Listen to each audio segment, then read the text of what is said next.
आगे का एजेंडा देख रहे हैं आप। विस्तार से खबरों का हम रुख करने जा रहे हैं और अब बात करेंगे हम अवैध धर्मांतरण की मास्टरमाइंड छांगुर बाबा के, छल की छांगुर बाबा के, कपट की उसके रहस्य लोग की। छांगुर उर्फ जलालुद्दीन, उससे पूछताछ आज फिर से शुरू होने जा रही है। ये जो छांगुर बाबा है, इस पर अवैध तरीके से धर्मांतरण कराने का आरोप है। यूपी एटीएस इसे पहले गिरफ्तार कर चुकी है। एक हफ्ते के लिए ये यूपी एटीएस की रिमांड में है। छांगुर के साथ ही उसकी जो महिला सहयोगी है नीतू उर्फ नसरीन, उससे भी पूछताछ की जाएगी। बीते शनिवार दोनों को यूपी एटीएस ने गिरफ्तार किया था, इस छांगुर बाबा को भी और इसकी महिला सहयोगी नीतू उर्फ नसरीन को भी। अब तक जो जानकारी सामने आई है उसके मुताबिक छांगुर के नेटवर्क से सैकड़ों लोगों का धर्मांतरण कराया गया और इस बीच उत्तर प्रदेश के बलरामपुर में उसकी कोठी पर बुलडोजर वाला एक्शन हुआ है। अवैध निर्माण इसने अपनी कोठी का करवाया था। कोठी के भीतर से कई बड़े खुलासे भी हो रहे हैं। जांच में कोठी के भीतर मौजूद रहस्यलोक से पर्दा भी अब हटेगा। तो एक तरफ छांगुर बाबा की तस्वीर आप देख रहे हैं जिससे एटीएस पूछताछ करेगी, एटीएस की रिमांड में छांगुर बाबा, और दूसरी तरफ छांगुर बाबा ने ये जो धर्मांतरण के नेटवर्क से करोड़ों का साम्राज्य खड़ा किया, उसी साम्राज्य पर जो 2 दिन तक लगातार बुलडोजर वाला एक्शन हुआ, उसकी तस्वीरें आप देख रहे हैं। तो छांगुर के मामले में आज की बड़ी खबर यह है कि छांगुर का छल आज खुलने वाला है। एटीएस छांगुर से आज पूछताछ करने जा रही है। छांगुर की सहयोगी नीतू उर्फ नसरीन से भी पूछताछ की जाएगी। दोनों को आमने सामने बिठाकर भी पूछताछ की जा सकती है।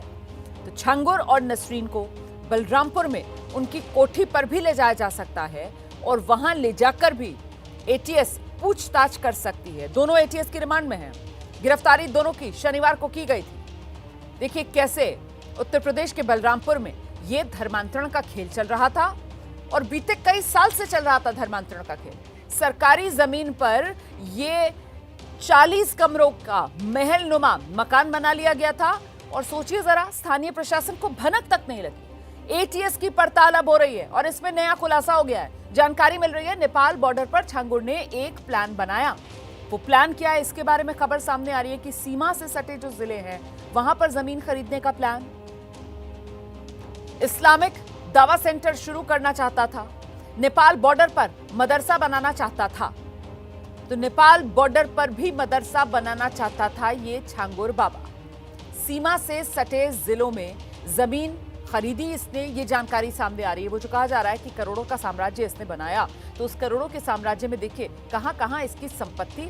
ऐसे में अब धीरे धीरे कर ये राज जिन पर से पर्दा उठ रहा है, जिनका पर्दाफाश हो रहा है। छांगुर बाबा के काले साम्राज्य पर जमकर बुलडोजर गरज रहा है। आलीशान कोठी के कोने कोने को नेस्त नाबूद किया जा रहा है। धर्मांतरण के आरोपी के ठिकाने पर एक साथ कई बुलडोजर चले। एबीपी न्यूज संवाददाता विवेक राय की मौके से एक रिपोर्ट में आपको दिखाती हूं।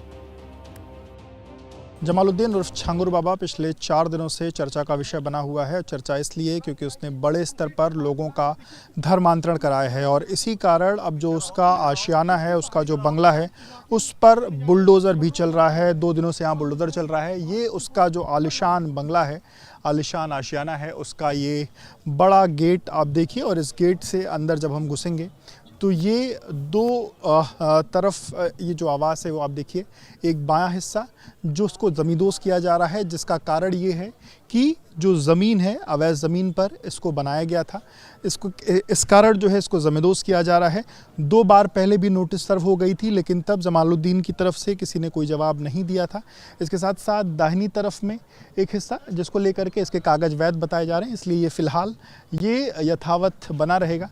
इसमें बात जो कही जा रही है कि जो उसकी कारखास थी, उसकी दाहिने हाथ थी, नीतू या नसरीन कहें, उसके नाम पर ये प्रॉपर्टी है और तमाम अवैध धन जो अर्जित किया गया, विदेशों से जो फंडिंग अर्जित की गई है, उससे ये आशियाना, ये आलिशान आशियाना बनाया गया था। 2 मंजिला ये आशियाना, और आप देखिए ये कितना मजबूत है, उसकी स्थितियां आप सामने से देख सकते हैं कि लगभग 24 घंटे से अधिक बुलडोज़र जो है वो चल चुका है, और तब ये स्थितियां हैं, इसके जो पिलर्स हैं, इसके जो बीम्स हैं वो इतने मजबूत हैं कि लगभग 1 दर्जन से अधिक जो जेसीबी मशीन्स हैं, बुलडोज़र हैं, वो बुलडोज़ करने का काम कर रहे हैं। लेकिन तभी अभी जो आधा ही आशियाना है, एक तरीके से कहा जा सकता है कि वो बुलडोज़ हो पाया है।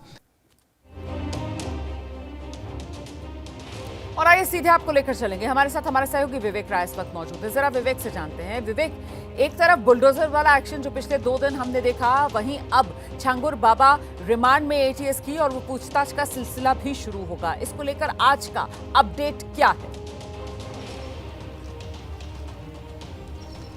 जी बिल्कुल, देखिए छांगुर बाबा यानी कि जलालुद्दीन और उसकी जो कारखास है नसरीन, दोनों को एटीएस की जो पुलिस कस्टडी रिमांड है वो मिल चुकी है, और 10 बजे से यानी कि अभी 10 बजे से ये रिमांड शुरू भी हो चुकी है। हालांकि अभी तक एटीएस की जो टीम है वो जेल नहीं पहुंची। मैं इस वक्त लखनऊ जेल के सामने मौजूद हूँ। ये लखनऊ जिला कारागार है, और इसी जिला कारागार में जो छांगुर बाबा है वो इसी जिला कारागार में पिछले 5 दिनों से कैद है, और अब उसकी जो पुलिस कस्टडी रिमांड है वो मिली है। 1 हफ्ते की पुलिस कस्टडी रिमांड है।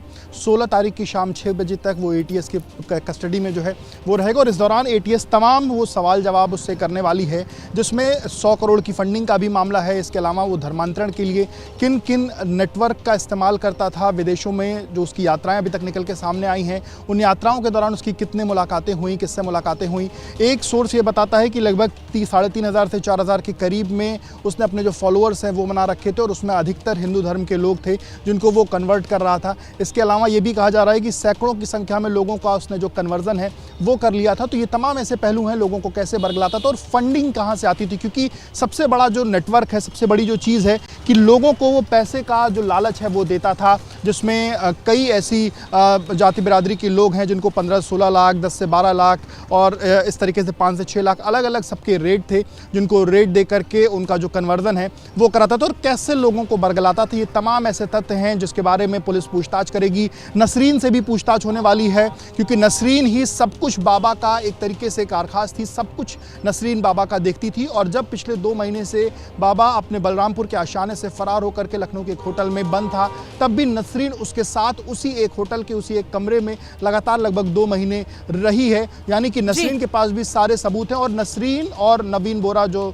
ये दोनों पति हैं, ये दुबई में इनका जो धर्मांतरण है, सऊदी में इनका जो धर्मांतरण है वो कराया गया था। और ये कहा जा रहा है कि नीतू ने बड़े स्तर पर लोगों का धर्मांतरण के लिए उनको प्रेरित किया, तमाम लड़कियों को वो बरगलाती थी। हमने भी पिछले दिनों एक लड़की का जिसका धर्मांतरण हुआ था उससे हमने बात करी, तो उसने खुद नीतू का नाम लिया कि नीतू ने उसको बरगलाया और कहा कि मुस्लिम धर्म में वो आ जाए, वो धर्म बहुत बढ़िया है और उनको पैसे रुपए के जो तमाम लालच है उसकी बात भी कही गई। तो नीतू से लेकर के जलालुद्दीन तक, दोनों से 1 हफ्ते तक कड़ी पूछताछ होने वाली है। एटीएस की टीम थोड़ी ही देर में यहाँ पर पहुंचेगी और उसके बाद इनको अपनी कस्टडी में लेकर के जाएगी एटीएस हेडक्वार्टर में या अपने कहीं सुरक्षित जगह पर उनको रख करके, और उसके बाद उनसे जो पूछताछ है वो होने वाली है और देखना होगा उसमें क्या नए खुलासे होते हैं।